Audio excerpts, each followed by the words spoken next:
পরিবর্তন গুরু হলে শিষ্যকে 10 বার বাজিয়ে দেখবে, তবে গুরু একটি বীজমন্তর তার কানে ধারণ করবে।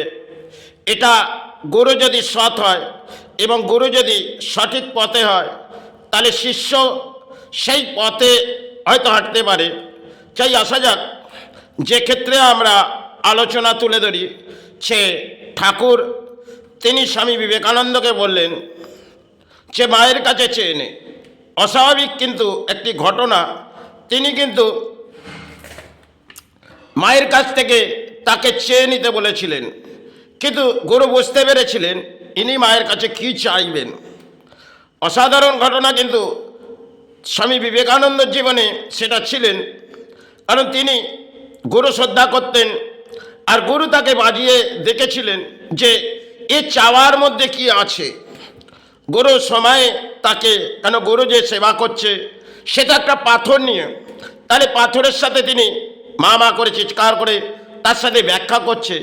আর মা তো জানে যে গুরু তাকে কি নির্দেশ দেবে। তিনি তো অন্তরে মায়ের কাছ থেকে ব্যাখ্যা দিলেন যে স্বামী, আজ তুই দারিদ্রতার মাঝে আছিস, যা মায়ের কাছে চেয়ে নে। কিন্তু স্বামী বিবেকানন্দ তিনি জানতেন যে গুরু যে ব্যাখ্যাটি বলছে অসাধারণ, আর তিনিও সেটা করণীয় জীবনে মায়ের কাছ থেকে চাইলেন কি। কারণ গুরু যে ব্যাখ্যাটি বললেন, তিনি ফিরে এলেন, আবার গুরু তাকে ফের পাঠিয়ে দিলেন। জীবনের একটা তার লড়াই ছিল গুরুর সাথে, তা তিনি তখন মায়ের কাছ থেকে ব্রহ্মত্ব জ্ঞানই চাইলেন। কারণ গুরু বুঝতে পারলেন যে ইনি তো অর্থ মায়ের কাছ থেকে চাইবে না, আর হয়তো অর্থ তো এই স্থানে বসানো নেই, কিন্তু তিনি একটা কাজ করবে যাতে গুরু সম্মান করে তিনি ধর্ম জাগিয়ে যাবে। গুরু তাকে বুঝে উঠেছিলেন যে এই এসেছে যে ধর্ম জাগাতে, হয়তো আমার রক্ষা হবে, নাম রক্ষা করবে, আর সারা বিদেশকে রক্ষা করে দিয়ে তিনি হয়তো চলে যাবে এই স্থান থেকে। সময় ক্ষেত্রে সেটাই ঘটেছিল, কারণ অসাধারণ ঘটনা তার জীবনে ছিলেন। আর সে সময় গুরু তাকে তার মাতৃ মা সারদা সময় ক্ষেত্রে বহু ব্যাখ্যা তার সাথে করেছিলেন। কারণ তিনি জানতেন, গুরু তিনি জানতেন যে স্বামী কিছুই চাইবে না মায়ের কাছ থেকে, চাইবে জ্ঞান। আর সেই জ্ঞানটা যদি চায় তাহলে ব্রহ্মাণ্ডের মাঝেই উনি লড়াই করবে, এটা কিন্তু তিনি জানতেন। আর সেই হিসেবে তিনি তাকে মায়ের কাছে পাঠিয়েছিলেন। বারংবার সে মায়ের কাছে চেয়ে নেই, হয়তো দারিদ্রতার মাঝেই আছে, কিন্তু জানতে পেরেছে গুরু সে উনি তো দারিদ্রতা কাটাচ্ছে, তাহলে অর্থ চাইবে না, চাইবে জ্ঞান। আর সেটাই তার পাতৃযোগ মা তাকে দিয়ে দেবে। আর সেই জ্ঞান ব্রহ্মাণ্ডের মাঝেই তিনি লড়াই করবে। কারণ তিনি যখন ধর্মের মাঝে গুরুর কাছে গেলেন, সাথে মাতৃও পেলেন। অসাধারণ জীবনে ঘটনা তার জীবনে ছিলেন। হয়তো পিতা স্বর্গলাভ হলেন এবং স্বামী বিবেকানন্দ দারিদ্রতার মাঝেই এলেন। দারিদ্রতা আসার মাঝেই তিনি হয়তো গুরুর নির্দেশগুলো দেখছিলেন যে গুরু কোন পথটা আমাকে আবির্ভাব করছেন আর আমি কোন পথেই যাব। তার জীবনে দুঃখ দারিদ্রতা হয়তো কিছুটা সময় হয়তো বেরিয়ে গেল, হয়তো বিদেশ যাত্রায় তার দারিদ্রতার মাঝেই তাকে কাটাতে হয়েছিল। কারণ সময় ক্ষেত্রে হয়তো বিদেশে গেছে, আর এই বিদেশের মাঝে তার লড়াই করার মতন জায়গা নেই, কিন্তু কেউ না কেউ তাকে সাহারা দিয়ে দিয়েছিলেন। এটাও অদ্ভুত ঘটনা। আর গুরু সবই জানতেন সে উনি যখন বিদেশ যাচ্ছে তাহলে ধর্ম জেগে উঠবে, কিন্তু হয়তো জীবনে দুর্ভোগ থাকবে, আর দুর্ভোগ কাটিয়েই তিনি ব্রহ্মাণ্ডের মাঝেই লড়াই করবে। তিনি কিন্তু সেটা গুরু জানতেন। আর জানতেন গুরু, হয়তো তিনি যখন ফিরে এলেন, হয়তো ভারত কেন ব্রহ্মাণ্ড জেগেও উঠল। আর জেগে ওঠার পর তিনি কিছু দানও পেয়েছিলেন। তা সেই দান তিনি কিছু বেলুন মঠ করলেন, আরও কিছু জায়গা গড়ে দিয়ে গেলেন।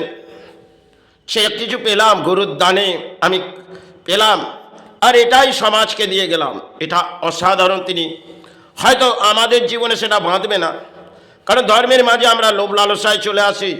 আর তিনি কিন্তু হয়তো গুরুর কাছে যেটা গেইলেন, গুরু সেই নির্দেশ হয়তো মায়ের কাছে আগেই জানতেন যে মা এ তো কিছুই চাইবে না, আর একে তুই কি দিবি মা? কারণ ওখানে তো কোনো ঘোড়া বসানো নেই। মা গুরু জানতেন সে মায়ের কাছে তো কিছু রানী ঘোড়া বসিয়ে রাখে নেই, তাহলে মা ওকে কি দেবে? তাহলে মা ওকে সেটাই দিক, সেটা ব্রহ্মাণ্ডের মাঝে তিনি লড়াই করে দিক। সেক্ষেত্রে মা তাকে ওটাই দিয়েছিলেন। আর হয়তো আমরা সমাজে চিৎকার করি তারা গরু মায়ের কাছে কিছু চাইতে পাঠিয়েছিলেন, কিন্তু কি চাইতে পাঠিয়েছিলেন? এটা একটা অদ্ভুত প্রাণী জগতে তিনার খেলা ছিলেন। তিনি আমাদের ভারতবর্ষ কেন ব্রহ্মাণ্ডের মাঝে দেখিয়ে দিয়েছিলেন, যেমন গরুকে শ্রদ্ধা করে এসেছিলেন আর মাতৃ শ্রদ্ধা করে এই ব্রহ্মাণ্ডকে জাগিয়ে দিয়েছিলেন। বাংলা কেন, আজ বাংলারও গর্ব হয়তো, কিন্তু সময়ে বাংলা একটা গর্বের মাঝে ছিল। তাই আজ সে সমস্ত ইতিহাস আমাদের পুরনো হয়ে গেছে। আর যখনই বেলুর মঠ গড়ার আগে হয়তো তিনি ফিরে এলেন, আসার পর জীবনে অদ্ভুত খেলা, সেটা তাকে স্থানে প্রবেশ করতেও দেওয়া হলো না। কারণ সে যখন সেই পথটি হাঁটলেন, আর সেই পথ হাঁটার পর সেই স্থানে প্রবেশ করার নির্দেশ তাকে দেওয়া হলো না। তার জীবনে হয়তো কিছুটা দুঃখ লেগেছিল, আবার ভেবে উঠল সে এ কাজ হয়তো তারা করছেন বটে, কিন্তু গুরু সম্মান করতে এসেছে, আর সেই সম্মানের মাঝেই এই মঠ গড়ে দেবো। তখন তিনি নির্দেশ নিলেন সে মা দূর থেকে, মা হয়তো এই জায়গা থাক, কিন্তু আমি সরে যাই মা, কারণ রানী তো এখানে নেই মা, আর এই রাজ্যে যা চলছে মা তাতে আমাকে সরে যেতে হবে, তবে একটা জায়গা খুঁজে দে। তখন মা তাকে সেই নির্দিষ্ট জায়গা দিয়েছিল, আর সেই জায়গা তিনি কিছু দান পেয়ে সেই জায়গা নিজের একটা মঠ গড়ে দিয়েছিলেন, যেটা ভারতবর্ষ কেন ব্রহ্মাণ্ডর মাঝেই জানে। তিনি জানেন যে আমার সবাই হয়তো হাতে কম, তাই আমার জীবনে একটা করণীয় কাজ করে যেতে হবে, গুরু সম্মান রক্ষা আর মাতৃ সম্মান রক্ষা করে দিয়ে আমি হয়তো এই পথ থেকে চলে যাব। সেটা তার জীবনে, সেটাই তিনি করেছিলেন। ব্রহ্মাণ্ড যখন জেগে উঠেছিলেন তার বেশি সময় কিন্তু এই ভারতবর্ষে থাকেনি, কিন্তু তারই মধ্যে তিনি গুরু সম্মান দেখিয়ে গেছে। আর গুরু আদর্শ কিভাবে মেনেছে সেটা হয়তো আজ আমরা সেটা যোগ্যতা দিতে পারবো না, কিন্তু সে সমস্ত সময় ছাড়া গুরু সেবাও করেছেন। তারা পাথর নিয়ে সেবা করেছে, বহু করে, কিন্তু তারা পাথরের শিলার মধ্যে সেবা করেছে। আর এই শিলার সাথে তারা কথা বলতেন। ঠাকুর তিনি শিলার সাথে কথা বলতেন। স্বামী বিবেকানন্দ তিনি জানতেন যে এই এক গুরু, সে শিলার মাধ্যমে মায়ের কাছ থেকে ব্যাখ্যা করে। তাই মায়ের কাছ থেকে কী চাইব, মায়ের কাছে সেটা চাওয়ার এই জ্ঞানটুকুনি চেয়ে নেই। তিনি কিন্তু ওই জ্ঞানটাই চেয়েছিলেন, মা ব্রহ্মত্ব জ্ঞান দে। যখন ফিরে এলেন গুরু বললেন, সে স্বামী তোকে যে বারংবার পাঠালাম কি চাইলে? ফলে গুরু মায়ের কাছে ব্রহ্মত্ব জ্ঞান চাইলেন। গুরু চমকে উঠলেন, কিছুটা সময় গুরু চমকে উঠলেন, সে আমি তো এটাই ব্যাখ্যা করছিলাম আর মায়ের কাছে, আর তুই সেটাই চেয়ে বসলি। চাহ এবার জীবনের লড়াইটা করে আয়, হয়তো বিদেশ যাত্রা তোকে যেতে হবে, এই লড়াইটা অদ্ভুত খেলা থাকবে, খেলে আয়। তাই সময় ক্ষেত্রে তিনি বাংলা থেকে ভারতবর্ষের মাঝে গেলেন এবং সেখান থেকে বিদেশ যাত্রা করলেন। বিদেশ যাত্রা করে তিনি বিশ্ব ব্রহ্মাণ্ডকে জয়ী করে দিয়ে হয়তো কিছুটা সময় এই বাংলায় এলেন।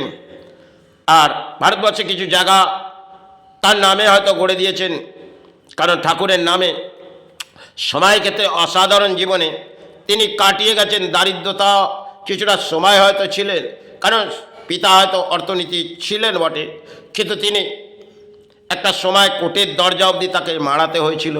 তার জীবনে বহু কিছু কেটেছে। আর গুরু সবই জানতেন। গুরু যখন তাকে দীক্ষা দিচ্ছেন বটে বীজমন্তর, তিনি জানতেন তিনি কি চাইবে আর তার কি করণীয়। কারণ গুরুরা নির্দেশ সেহেতু মায়ের সাথে করে, তারা জানে আমার কোন শিষ্য আমার সম্মান রক্ষা করবে এটা আমার জীবনে আমার গুরু একটা ব্যাখ্যা বলেছিল, সেটা একটা অদ্ভুত ঘটনা। যখন আমি গুরুর কাছে গেলাম, গুরু বহু কিছু বাজালেন। যখন দীক্ষা দেবার সময় গুরু কিন্তু সরে পড়ছিলেন। আবার গুরুকে কেউ ব্যাখ্যা করলেন, আপনার সন্তান উনি। পরবর্তী সময় গুরু বললেন সে, যখন তিনি দীক্ষাটা দিচ্ছেন তখন কিন্তু অদ্ভুত ঘটনা। সে আমার জায়গার আমার করণীয় কাজ তোকেই করতে হবে, আর তুই রক্ষা করবি, এটা তার ব্যাখ্যা ছিল। কিন্তু সে যোগ্যতা আমি পাইনি। কিন্তু আমি আমার হয়তো মাতৃচরণ নিয়ে, গুরুচরণ নিয়ে কাটিয়ে গেলাম। দেহ হয়তো সুস্থ নয়, কারণ যে ভয়ঙ্কর ব্যাধি তাতে মাতৃ যাতে শ্রীচরণে নেয় এটা কামনা জানিয়ে আমি শেষ পথেই হাঁটছি। কারণ যখন দেহের মধ্যে ব্যাধি উত্তাল হয়ে যায় সেক্ষেত্রে ভূমিতে থাকা অত্যন্ত কঠিন। কারণ জীবনে কঠিন লড়াই হয়তো করেছি, আর এই ভূমি থেকে মা যতক্ষণ না মুক্তি দিচ্ছে, গুরু যতক্ষণ না মুক্তি দিচ্ছে, যেতে তো পারছি না। জানি না আমি চলে যাবার পর কে চরণ ভরাবে। তাই এটাই আমার জীবনে হয়তো জীবনে একটা দুর্ভোগের মধ্যেই কাটছে। কারণ আমি যতটা সময় হয়তো মায়ের সেবা করলাম, হয়তো চরণ ভরালাম, জানি না সে চরণ কে ভরাবে। কারণ যে পথে আমি হেঁটেছি সেই পথে হাঁটার যোগ্যতা মনে হয় এই সমাজে কাউকে দেওয়াও যাবে না। যাই হোক, এই বলে আমি অডিওটা শেষ করছি। আমার ঠাকুরকে প্রণাম জানিয়ে, আমার গুরুদেবকে প্রণাম জানিয়ে, মা শারদাকে প্রণাম জানিয়ে, মা সে চরণে নেমা, সে চরণে নেমা, এ কায়ার মুক্তি দেবে, এ দেহ।